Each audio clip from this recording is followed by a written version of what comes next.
എല്ലാവർക്കും നമസ്കാരം. ഇന്നും വരും ദിവസങ്ങളിൽ എല്ലാവരും അറിഞ്ഞിരിക്കേണ്ട പ്രധാനപ്പെട്ട വാർത്താ അപ്ഡേറ്റുകളാണ് ഇന്നത്തെ വീഡിയോയിലൂടെ ഷെയർ ചെയ്യുന്നത്.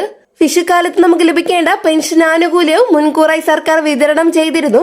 മാർച്ച് മാസം 30-31 തീയതികളിലാണ് നമുക്ക് 2 മാസത്തെ തുക, മാർച്ച് മാസത്തെയും അതോടൊപ്പം ഏപ്രിൽ മാസത്തെയും തുക ഒരുമിച്ച് ലഭിച്ചത്.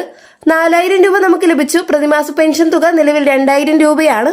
മെയ് മാസം 25-ാം തീയതി മുതൽ, അതായത് അടുത്ത പെൻഷൻ വിതരണത്തിന്റെ തീയതി മുതൽ പെൻഷൻ തുകയിൽ മാറ്റങ്ങൾ, അതോടൊപ്പം നല്ല പ്രഖ്യാപനങ്ങളും ഉണ്ടാകും. പെൻഷൻ വർധനയുമായി ബന്ധപ്പെട്ട കാര്യങ്ങൾ കൃത്യമായി നടപ്പിലാക്കുകയും ചെയ്യും. അതായത് ഏറ്റവും കുറഞ്ഞ പെൻഷൻ 3000 രൂപയിലേക്ക് ഉയർത്തുകയാണ്. ഇനി സാധാരണക്കാർക്ക് ലഭിക്കുന്ന പ്രതിമാസം 3000 രൂപ വീതമുള്ള പെൻഷൻ ആയിരിക്കും. ഇതെല്ലാം മുന്നണികളും ഉറപ്പു നൽകിയിട്ടുണ്ട്. അതുകൊണ്ട് തന്നെ ഏത് സർക്കാർ അധികാരത്തിൽ വന്നാലും ഇതിൽ മാറ്റങ്ങൾ ഉണ്ടാകിയില്ല. ഇപ്പോൾ നൽകുന്ന പ്രകടന പത്രികകളിലെ വാഗ്ദാനങ്ങളെല്ലാം കൃത്യമായിട്ട് പാലിക്കാൻ ഓരോ മുന്നണിയും കടപ്പെട്ടവരാണ്. അധികാരത്തിലെത്തുന്നവർ വളരെ പ്രാധാന്യത്തോടെ എത്രയും വേഗം നടപ്പിലാക്കേണ്ട ചില കാര്യങ്ങളാണിത്. മാത്രമല്ല, ഭിന്നശേഷിക്കാർക്ക് 25% അധിക പെൻഷൻ തുകയായി ബന്ധപ്പെട്ട പല കാര്യങ്ങളും മുന്നോട്ട് വെച്ചിട്ടുണ്ട്. അതുകൊണ്ട് തന്നെ സർക്കാരിന്റെ ക്ഷേമ പെൻഷൻ ആനുകൂല്യങ്ങൾക്ക് ഏറ്റവും കൂടുതൽ പരിഗണന നൽകും. ഇനി അടുത്ത പെൻഷൻ വിതരണം മെയ് മാസം 25-ന് ശേഷമായിരിക്കും. ആ സമയത്ത് തന്നെ കൂടുതൽ ആനുകൂല്യങ്ങൾ നമ്മുടെ വീട്ടിലെത്തും. ഇത്തരം പദ്ധതികളിലേക്ക് അപേക്ഷിക്കാൻ അർഹതയുള്ളവരുണ്ടെങ്കിൽ അപേക്ഷകൾ തദ്ദേശ സ്വയംഭരണ സ്ഥാപനങ്ങളിലേക്ക് ഓൺലൈൻ വഴി സമർപ്പിക്കണം. ഇവിടെ റേഷൻ കാർഡ് വ്യത്യാസമില്ലാത്ത അപേക്ഷകൾ സമർപ്പിക്കാം.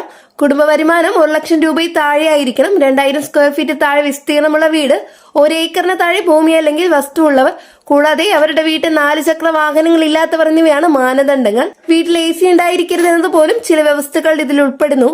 ഈ മാനദണ്ഡങ്ങൾ പാലിക്കുന്നവർക്ക് അപേക്ഷിക്കാം. 60 വയസ്സിന് മുകളിൽ പ്രായമുള്ളവർക്ക് വാർദ്ധക്യകാല പെൻഷൻ, ഭർത്താവ് മരിച്ചവർക്ക് വിധവാ പെൻഷൻ, ഭിന്നശേഷിക്കാർക്ക് ഭിന്നശേഷി ആനുകൂല്യങ്ങൾ അപേക്ഷകൾ സമർപ്പിക്കാം. രണ്ടാമത്തെ പ്രധാന അറിയിപ്പ്, പുതിയ സാമ്പത്തിക വർഷത്തിൽ നമ്മുടെ സംസ്ഥാനത്തിലെ കർഷകർക്ക് കിസാൻ ക്രെഡിറ്റ് കാർഡ് വായ്പ പദ്ധതികളിലേക്ക് അല്ലെങ്കിൽ ഗോൾഡ് ലോൺ സ്കീമുകളിലേക്ക് അപേക്ഷിക്കാം. കാർഷിക വായ്പകളായതിനാൽ ഏറ്റവും കുറഞ്ഞ പലിശ നിരക്കാണ്. കാർഷിക മേഖലയ്ക്കും അനുബന്ധ ആവശ്യങ്ങൾക്കും ഈ വായ്പ ഉപയോഗിക്കാം. കിസാൻ ക്രെഡിറ്റ് കാർഡ് വായ്പാ സ്ഥലത്തിന്റെ വിസ്തൃതി അനുസരിച്ചാണ് 2 ലക്ഷം രൂപ വരെ ലഭിക്കും. ഇത് ഓരോ വർഷവും പുതുക്കണം. കേന്ദ്ര സർക്കാരിന്റെ പലിശ സബ്സിഡി ഉള്ളതിനാൽ 4% വാർഷിക പലിശ മാത്രം അടച്ചാൽ മതിയാകും. പുതുക്കുന്ന സമയത്ത് പലിശ സബ്സിഡി അക്കൗണ്ടിലേക്ക് ക്രെഡിറ്റ് ആവുകയും ചെയ്യും. ഗോൾഡ് ലോൺ എടുത്താലും കൃത്യമായി അന്വേഷിച്ച് മനസ്സിലാക്കണം.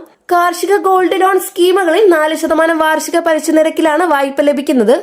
ഭൂമിയുമായി ബന്ധപ്പെട്ട രേഖകൾ, കരമടച്ച രസീത്, നല്ല സിവിൽ സ്കോർ എന്നിവ ഉണ്ടായിരിക്കണം. മറ്റു കുടിശ്ശികയില്ലാത്തവർക്കാണ് ഈ പദ്ധതിയിൽ കൂടുതൽ പ്രയോജനപ്പെടുക. അവസാനമായി AYY BPL റേഷൻ കാർഡിൽ ഉൾപ്പെടുന്ന 35 മുതൽ 60 വയസ്സ് വരെയുള്ള സ്ത്രീകൾക്ക് സ്ത്രീ സുരക്ഷാ വീട്ടമ്മ പെൻഷൻ പദ്ധതിയിലൂടെ പ്രതിമാസം 1000 രൂപ ലഭിക്കും. ഈ സ്കീമിലേക്ക് രജിസ്റ്റർ ചെയ്യാൻ കഴിയും. K-Smart വഴിയാണ് രജിസ്റ്റർ ചെയ്യേണ്ടത്. അടുത്തുള്ള ഓൺലൈൻ സർവീസ് സെന്ററിലെത്തി റേഷൻ കാർഡ്, ബാങ്ക് ഡീറ്റെയിൽസും മറ്റ് ആവശ്യമായ രേഖകൾ എന്നിവ സമർപ്പിച്ച് ഓൺലൈൻ വഴി അപേക്ഷ സമർപ്പിക്കണം. വളരെ പ്രധാനപ്പെട്ട കുറച്ച് ഇൻഫർമേഷൻ ആണ് ഇന്നത്തെ വീഡിയോയിലൂടെ ഷെയർ ചെയ്തിട്ടുള്ളത്. ഈ ഒരു വീഡിയോ നിങ്ങൾക്ക് ഉപകാരപ്പെട്ടുവെങ്കിൽ ഇനിയും ഇതുപോലുള്ള അപ്ഡേറ്റ്സ് ലഭിക്കാൻ ചാനൽ സബ്സ്ക്രൈബ് ചെയ്യാൻ മറക്കരുത്. ഞാൻ ഇടുന്ന വീഡിയോയുടെ നോട്ടിഫിക്കേഷൻ ഉടൻ ലഭിക്കാൻ ബെൽ ഐക്കൺ അമർത്താനും മറക്കരുത്. നെക്സ്റ്റ് ഡെയിലി അപ്ഡേറ്റ്സുമായിട്ട് കാണാം. എല്ലാവർക്കും നന്ദി, നമസ്കാരം.